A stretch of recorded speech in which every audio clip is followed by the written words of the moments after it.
Hello, my name's Katie and welcome to my shed. For those of you that are new here, I have a little shed and I'm going to do a little shed tour today because I've had a few questions about the shed. So I thought I would do a little bit more detail about it. If you go back to my first ever video, it might be my second video, I did do a tour then, but that was quite a long while ago. And I've had a few questions about it, so I thought, why not show you it, talk about the process of making it and creating it, and then I'll do a little show round and tidy up because it's a state, which you'll see in a minute. I haven't tidied up since the last video, so you'll see what a messy pup I am. Right, we're going to start on the outside. I'll show you the setup and where. Okay, so this is my shed. It's a bit windy, so apologies if you can't hear me very well, but it's quite little. It's a 8x8, but obviously it's got this little chunk taken out of it. That's the window that you see me looking out of, and yeah, it is starting to rot away. It's got quite a lot of leaks, as I told you before. It's about 15 years old and it was quite a cheap shed, so it was sort of the cheapest I could get at the time.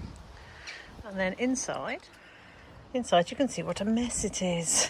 So we've got a selection of garden tools down here that just never make their way back to the shed, and some old goalkeeper gloves, some books that need to go into the house, and then just a lot of mess. So we need to get this place tied up and then I'll show you around the shed.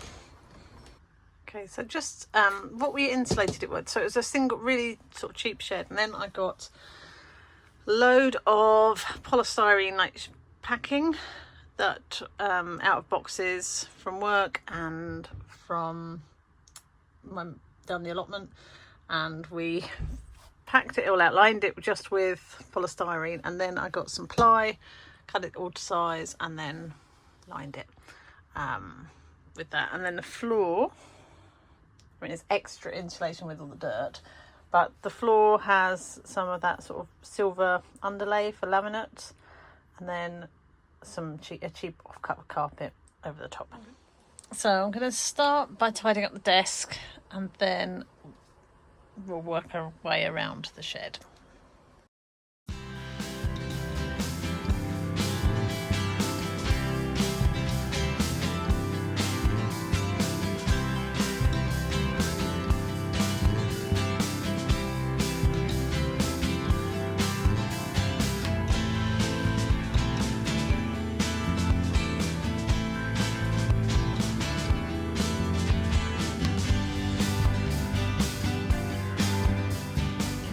Okay, I've got it a bit tidier, so I'm going to talk you round my shed, and I won't probably tidy it up much more.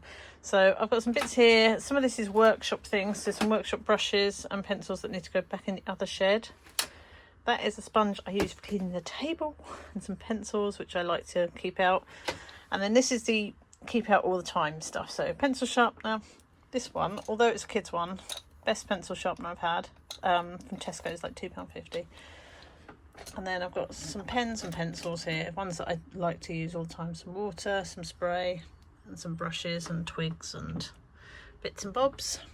My little heater, very retro, but it kicks out some serious heat. And my ring light and tripod that I used to have a hover you over my drawings. And then I have shown this before, but if you're new here, these are my swatches. So that's my acrylic and my watercolour swatches. So when you see me staring behind you when we're talking about paintings, that's usually what I'm looking at to try and work out what paints I'm going to use. And then on here is some, they're all cards that I've been sent. Some of it's my art, but most of it's other people's art. And my brushes, I've got a big squeegee here. Sometimes I like to use that like shower squeegee to lay down paint, and brushes, most of which are very scabby because I'm not very good at cleaning my brushes. And also still on the table I've got a couple of sketchbooks that I leave out all the time. This is my plein air box, or my going out to my friend's house to paint box. The watercolours that are workshop watercolours never seem to, they kind of make their way into the other shed and back again. And then the Rosa ones, a selection of goalkeeping gloves, obviously. That's on the table. Then under the table, this is where it gets a little bit embarrassing. We have got a load of tissue paper and some large sketchbooks, and then a selection of papers and some rolls of paper. So there's newsprint there and some printmaking paper. And then there's some frames at the back, mostly sort of small ones that I've acquired over the years. And my X-Cut, which hopefully we'll use next week, and my dehumidifier, which is not yet on because it's not too damp. What else have we got under there? That is my printing bed and some bits of paper. I'm starting to feel a bit embarrassed about the amount of stuff I've got in here. So that's a glass chopping board, but I also use it for rolling ink. And the other day I was using it as a board for my watercolour paper. I've got some more frames there and a selection of boards. Under here is envelopes for if I sell cards. And then going round, got a couple of drawing boards, a couple of small sort of craft silk screens, and then in these boxes I've got paintings and things that I've been working on that haven't quite made it anywhere. In those boxes there's some watercolour paper, and that one I did a video of me going through that. That's like old stamps, offcuts of prints, things like that, and a very large PVA. Okay, then I've got a few drawers. The bottom two drawers are card blanks, and then the top drawer has got pens, bits of glue, pins and things like that. And this one's a bit more interesting. It's a right mess, but so we've got bits of lino, we've got some old Tetra Packs, anti-slip carpet things, tapes, and a hairdryer. That all lives in there. And then on the top I've got my pastels and different painting mediums, and up here are some books, art books, all bird books, and there is some acrylic paints. I have them in coloured drawers, and then over here are paintings that I've just finished or are still in progress. There's a silk screen that needs cleaning and then selling because I probably won't use it, and some more boards down there and cutting mats, and then down here are all the paintings that I've been working on and haven't got round to taking into the house. They just need to go in the house. Don't know why they're still sat here. And then I've got a few drawers with odds and bits in, bits and bobs. These are all my little linos and printing things. I have done a video of that, so if you want to look at what I've done, go back and find that. I'll try and link it in now if I remember. That is literally, I've just put a tablecloth in there, and then there's some jars and wallpaper paper, paste, granules, pens and Poscas, and then different bits of fabric. Behind there is like wood blanks and blank baubles and things like that. And then at the top I've got a guillotine, and then in the little top cupboard there it's where I keep my oil solvents and sharp knives, because I don't want little hands getting to them, and a few craft bits. And then there's at the bottom, which I won't go into, but there's craft bits there. And then behind me, so you don't get to see this bit very often, we've got paper towels and tissues, scissors and stencils, oil paints, palettes, and then these ones are things like watercolour paints, coloured pencils, things like that. And then I've already shown you my selection of gardening wear. So I hope you can see I have got quite a lot of stuff in here, and it's only small, so it's 8 by 8, but it's not 8 by 8 because there's a big chunk not there, because it's cut off at the angle. So it's definitely not huge, and I could do with it being bigger. I suspect when I renew it, when I'm rich, that was going to be this year, but I'm not rich this year, I will go a little bit bigger. I don't know how big I'll go. I guess it would depend on costings and things. In an ideal world, I'd move it down the bottom of the garden because there's a little bit more space there and it's just a bit quieter and a bit more private, and also it gets the light. So I don't know if you've watched the videos before, you'll see even in summer this part of the garden doesn't get any light because the house blocks it as it comes round, and then it's behind us, behind the neighbour's fence. So it would be quite nice to be down the bottom of the garden. But there's a couple of things that put me off that. One is I'd need to get the electric run round the garden to the bottom, and then, and this is really lazy, but I'm going to hold my hand up, and you already know I'm really lazy because I've told you loads of times. I'm in and out all the time changing water and things like that, and I just feel like when it's cold and raining, it's quite nice to be close to the house and the water, isn't it? So I don't know that we will move it to the bottom there. The other thing that's good about here is we've already got a base, so although we'd need to extend it out a little bit if I did go for a bigger shed, it wouldn't cost as much as getting a brand new base. And then what would I do with this base if we didn't have a shed on it? So there's quite a lot to it, but I think we'd probably get it rebuilt here, maybe just a little bit bigger. I can't go too far that way because there's a fence and a garage, and that way there's a tree. So even if it's just maybe a couple of foot bigger that way and a couple of foot bigger that way, that would be quite nice. I don't need it to be massive, and you know that the more space you have, the more you fill it. So I think we'd probably go for something not too massive. Yeah. So I'll go back and have a look and see if I can find the old photos, and I'll insert them so you can see as we were building it and sort of lining it and the polystyrene and everything, because it was really done on a budget, and I think for the amount of years that I've used it and the wear and tear it's been through, and it's done me quite well. And if I'm honest, it would probably do a few more years. The door is rotten, and I do worry that it might just fall off at some point because where the hinge goes in is quite rotten, and the door swells up a lot in the winter, so it's hard to open and shut.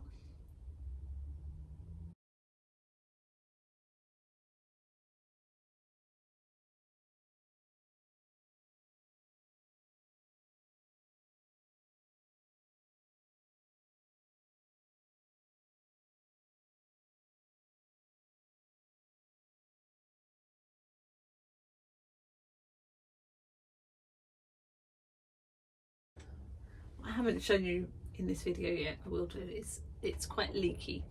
So one of the other reasons I will need to change it, aside from things like the door nearly going to be falling off soon, is that it is leaking. And I did a very nursey thing and drew around my watermarks like we do on dressings, just so I could see if the leaks were carrying on or if it was just from when we had a bad storm, and it has continued. I've changed the roof we've refelted it 3 times, and now it's got a corrugated new roof on that we did to patch it up, and that's done me a couple more years. So I feel like we're really pushing it. I don't know if I go for a new one whether I'd go for something, you know, like another one of similar quality, I guess is what I'm trying to say, or if I'd go for something nicer. It would be nice to think that I would go for something nicer, but equally I am quite cheap, and I've got to think, well, if I got 15 years out of the cheaper one, why not just go for another one for that similar price? Because, you know, it's a lot of money. The bespoke, sort of, not bespoke, but the ones that are studios that come lined and everything are like thousands of pounds, and you know, I haven't got enough that sort of money for a hobby, as much as it would be lovely to. So I guess the other reason why I think it's okay to spend this money on myself and on my shed is because I feel like I'm trying to invest in myself and invest in my vision and my creativity. And sometimes you've got to back yourself, haven't you? You've got to think, I work a lot in a job that's pretty tough. For what? So if I wasn't spending my money on this, I could be saving it, but I could also get knocked over by a bus, and where would the fun have been in saving all my money? So sometimes you've got to invest in yourself and give yourself a chance to reach your goals and what you're trying to achieve. So yeah, you could spend your money on something a bit more sensible. I don't know, new car tyres, or pay off your gas bill or something like that. But I think the thing that's important to remember is that this shed is my studio. It's not just a hobby. It is about an aspiration for me, and an aspiration to be able to use my art to bring an income at some point in the future. I guess as well, it's a status. It's like a declaration. I'm going big, I suppose, with these statements, but it's like a declaration that I can and should take my dreams seriously. And I could do this from the house, but I just don't think it would be the same. I don't know about you, but if I'm in the house, even if I was in a spare room, you can always hear the laundry calling you, or the dishwasher, or there's always something to do. Whereas when I'm there, I literally and metaphorically turn my back on the house and all the stuff that comes with being that responsible adult.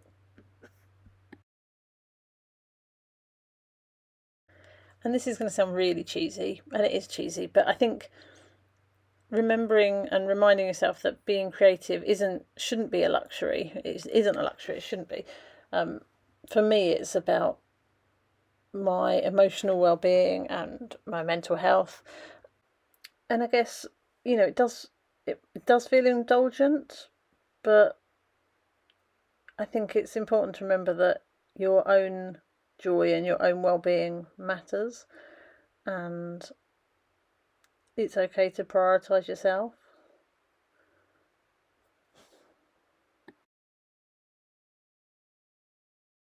I know I've said this quite a few times before, but being creative and using that other part of your brain is so good for your well-being. I can't stress it enough. I feel like the more I say it, hopefully more people will hear it.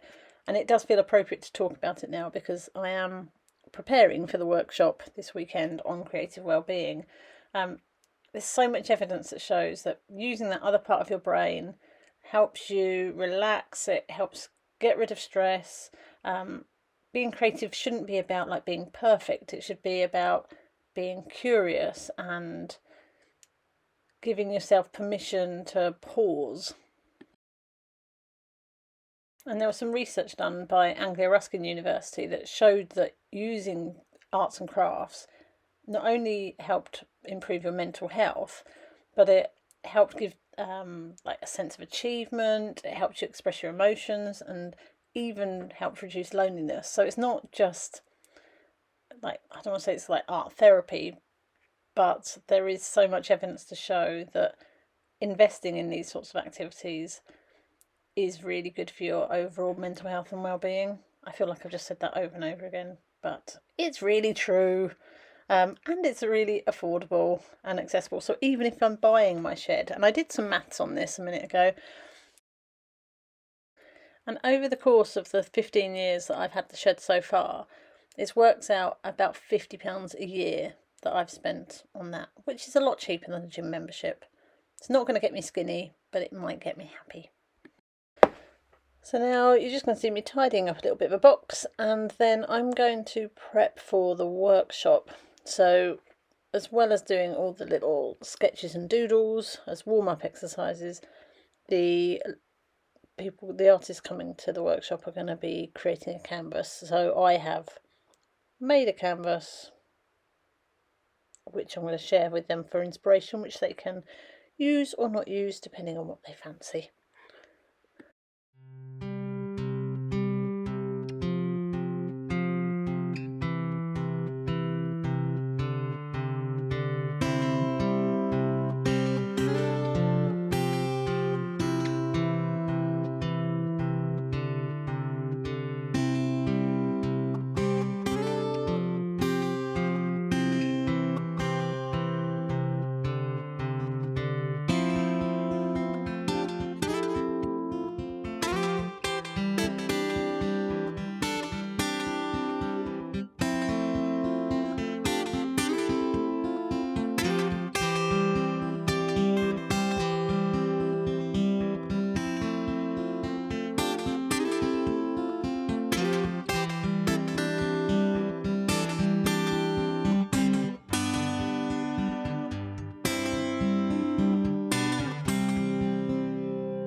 So I hope that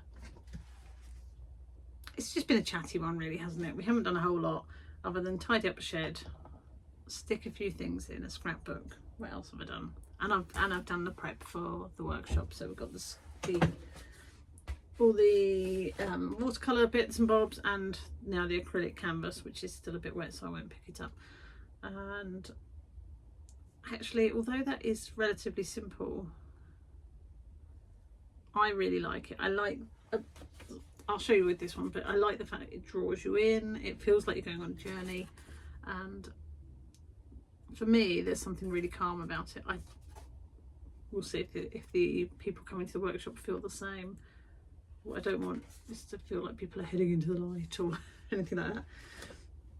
But I'll give them options. It doesn't have to be this. I've made the this canvas a little bit more like a spiral, because I feel like that really gives that sort of sense of infinity and growth and development and all the things that I want them to feel. It might be that I go over that with some line of sorts, but I probably won't, because I feel like that might just make it too harsh. And the idea is to create, in my head, I was thinking about it being creating something where you can hang it in your bathroom, and while you're having a wee, you can look at it and just help you reflect and help centre you. That might be a bit of a weird selling point, but that's kind of what I'm thinking that part of the workshop will be.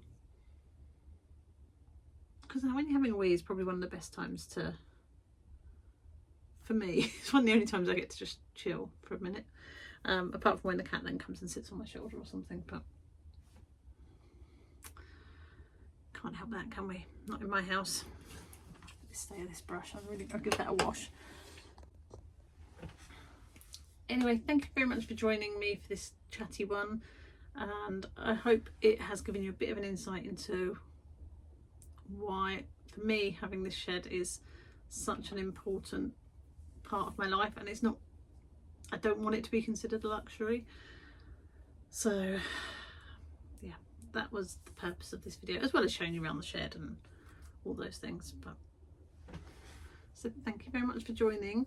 I hope this video wasn't too odd. It's very chatty, and I just wanted to show those of you that are new around the shed and just give a little bit of insight into why I feel having this shed shouldn't be considered a luxury. And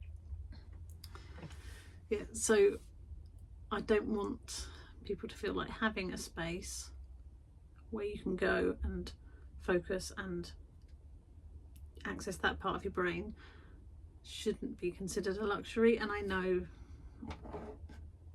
it is, but I want people to just realise that it's okay to put yourself first sometimes. Right, I think it's time to go. I've talked way too much through this video, and it's time to go and get ready for the school week and get ready for work. Yay. See, that's why being here is good, because up until the point when I say this, I forget about all of those things, and now I'm already thinking about it. Right. Have a lovely week. Take care, and I will see you soon. Bye.